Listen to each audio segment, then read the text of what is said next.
POP Ganesh मूर्तीवरील बंदी उठली, हायकोर्टाचा दिलासादायक निर्णय. गणेशोत्सव 2025च्या पार्श्वभूमीवर मुंबई उच्च न्यायालयानं प्लास्टर ऑफ पॅरिस गणेश मूर्ती तयार करणं आणि विक्रीवरील बंदी उठवली आहे. या निर्णयामुळे मूर्तिकार आणि गणेशोत्सव मंडळांना मोठा दिलासा मिळाला.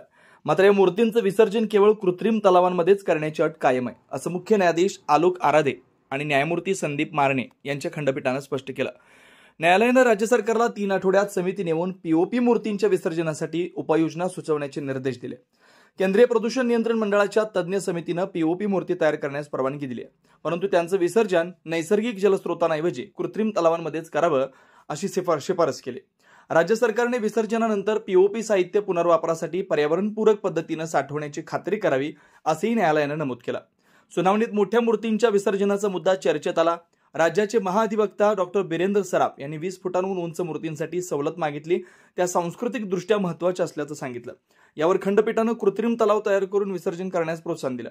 मंडळांनी कायमस्वरूपी एकच मूर्ती वापरण्याचा पर्यायही सुचवला. हा निर्णय मूर्तिकार आणि मंडळांसाठी दिलासादायक ठरला असून पर्यावरणपूरक विसर्जनाच्या अटींचं पालन बंधनकारक राहील.